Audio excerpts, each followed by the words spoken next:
उस रात जब मुझे घर से बाहर ठंड में मरने के लिए छोड़ दिया गया था, तब मुझे सच में लगा कि मेरी कहानी यही खत्म हो जाएगी।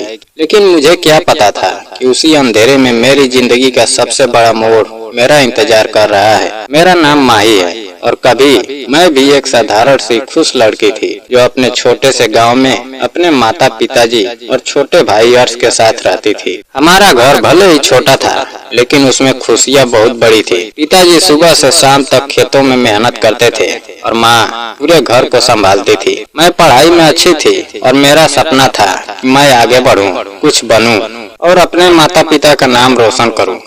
पिताजी भी यही चाहते थे और हमेशा कहते थे कि मेरी बेटी एक दिन बहुत आगे जाएगी। मेरा भाई अर्श शरारती था, लेकिन बहुत प्यारा था। उसकी हंसी से घर गूंजता रहता था। हम चारों की दुनिया एक दूसरे में ही बसती थी, लेकिन किस्मत को शायद यह खुशियाँ मंजूर नहीं थी। एक दिन माँ, पिताजी और अर्श शहर जाने के लिए निकले और मैं घर पर ही रह गई। दोपहर के समय अचानक गाँव के चौधरी हाँफते हुए मेरे घर आए और उन्होंने जो खबर दी उसने मेरी जिंदगी को एक पल में उजाड़ दिया। उन्होंने बताया कि गाड़ी का एक्सीडेंट हो गया है और सबकी हालत बहुत खराब है। मैं पागलों की तरह बिना कुछ सोचे समझे अस्पताल भागी, लेकिन वहां पहुंचकर जो देखा उसने मेरी सांसें रोक दी। 3 लाशें सफेद चादर में ढकी हुई थी और जब मैंने कांपते हुए हाथों से एक एक करके चादर हटाई तो मेरे सामने मेरे अपने थे। मेरे पिताजी, मेरी माँ और मेरा छोटा भाई जो अब हमेशा के लिए मुझसे दूर जा चुके थे। उस पल मुझे ऐसा लगा जैसे मेरी दुनिया खत्म हो गई हो। मेरी आवाज जैसे कहीं खो गई थी। मैं चिल्लाना चाहती थी, रोना चाहती थी, लेकिन सब कुछ अंदर ही दब गया था। उस दिन के बाद मेरा घर जो कभी खुशियों से भरा रहता था, एकदम सूना हो गया। रिश्तेदार आए, कुछ दिन तक रोए और फिर चले गए, लेकिन मैं वहीं रह गई, अकेली, बिल्कुल अकेली। मेरी खाला मुझे अपने साथ अपने घर ले गई। मुझे लगा कि शायद अब मुझे सहारा मिलेगा, लेकिन वहाँ भी मेरी जिंदगी आसान नहीं हुई। उनकी सास मुझे बोझ समझती थी, हर दिन ताने देती थी और मुझे एहसास दिलाती थी कि मैं किसी के लिए भी जरूरी नहीं हूँ। मैं सुबह से रात तक काम करती थी, झाड़ू, पोछा, बर्तन, खाना बनाना, हर काम, लेकिन बदले में मुझे सिर्फ एक अपमान मिलता था। धीरे धीरे मेरी हालत एक नौकरानी से भी बदतर हो गई। मैं चुपचाप सब सहती रही क्योंकि मेरे पास कोई और रास्ता नहीं था। फिर एक दिन अचानक फैसला हुआ कि मेरी शादी मेरे चाचा के बेटे समीर से कर दी जाएगी ताकि मेरे पिताजी की जमीन और पैसा उनके नाम हो सके। मेरी मर्जी किसी ने नहीं पूछी और अगले ही दिन मेरी शादी कर दी गई। मैं उस वक्त इतना टूटी हुई थी कि विरोध करने की हिम्मत भी नहीं बची थी। शादी के तुरंत बाद समीर गुस्से में घर छोड़कर चला गया क्योंकि वह इस जबरदस्ती की शादी के खिलाफ था और मैं उस घर में अकेली रह गई जहाँ मेरे लिए कोई अपनापन नहीं था।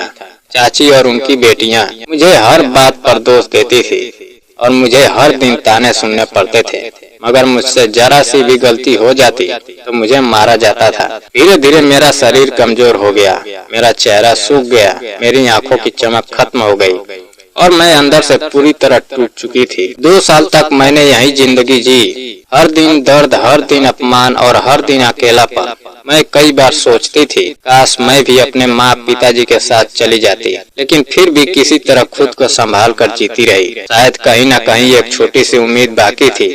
एक दिन मुझसे काम करते वक्त एक प्लेट टूट गई और उस छोटी सी गलती की सजा मुझे इतनी बड़ी मिली कि मुझे बुरी तरह पीटा गया और रात को मुझे घर से बाहर निकाल दिया गया। ठंडी हवा में बिना किसी सहारे के मैं दीवार से लग कर बैठ गई। मेरा शरीर कांप रहा था, सांस लेना भी मुश्किल हो रहा था और आंखों से आंसू रुकने का नाम नहीं ले रहे थे। उस वक्त मुझे लग रहा था कि अब मेरी जिंदगी खत्म हो जाएगी। मैं बस ऊपर वाले से दुआ कर रही थी कि मुझे इस दर्द से मुक्ति मिल जाए। तभी पीछे से एक आवाज आई और मैंने मुड़कर देखा तो एक नौजवान खड़ा था। उसने मुझे देखा, उसकी आंखों में हैरानी और चिंता थी। वह धीरे से मेरे पास आया और बिना कुछ पूछे अपना कोट मेरे कंधों पर डाल दिया। इतने समय के बाद किसी ने मेरे लिए कुछ नहीं किया था।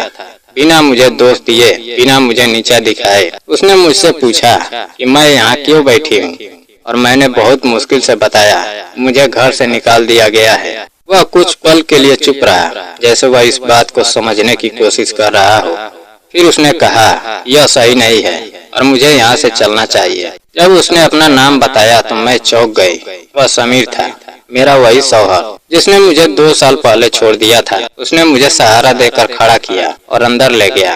घर के अंदर जाते ही सबकी नजर हम पर पड़ी। चाची रोते हुए उसके पास आई, लेकिन उसने उन्हें रोक दिया और गुस्से में पूछा कि उन्होंने मेरे साथ ऐसा क्यों किया। उसने मेरी हालत देखकर सबको डांटा और कहा कि गलती उसकी थी जो मुझे छोड़कर चला गया था।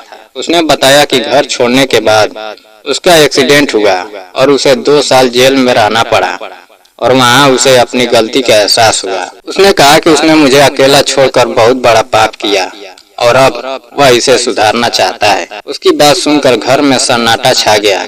चाची और उनकी बेटियों को अपनी गलती का एहसास हुआ। उन्होंने मुझसे माफी मांगी और पहली बार मुझे इंसान की तरह देखा। मैं उन्हें देख रही थी। मेरे दिल में दर्द भी था, लेकिन कहीं न कहीं सुकून भी था कि आखिरकार किसी ने मेरी तकलीफ को समझा।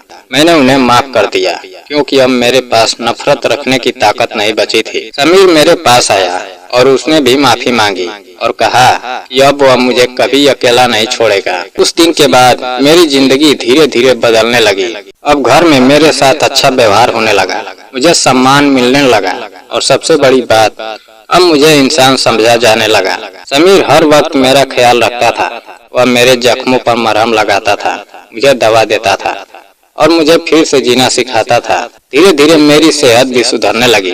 मेरे चेहरे पर फिर से रौनक आने लगी और मेरे दिल में भी एक नई उम्मीद जागने लगी। मैंने समझ लिया कि जिंदगी चाहे कितनी भी कठिन क्यों ना हो, अगर सही समय पर सही इंसान साथ मिल जाए तो अंधेरा भी रोशनी में बदल सकता है। आज मैं अपने अतीत के दर्द को पीछे छोड़कर एक नई शुरुआत कर चुकी हूँ। अब मुझे किसी से डर नहीं लगता क्योंकि अब मैं अकेली नहीं हूँ। अब मेरे पास एक ऐसा साथी है जो हर मुश्किल में मेरे साथ खड़ा है और अब मैं डर कर नहीं बल्कि हिम्मत के साथ जीना सीख चुकी हूँ और यही मेरी सबसे बड़ी जीत है। दोस्तों, अगर कहानी पसंद आई हो तो वीडियो को लाइक और चैनल को सब्सक्राइब करना ना भूलें। जय हिंद।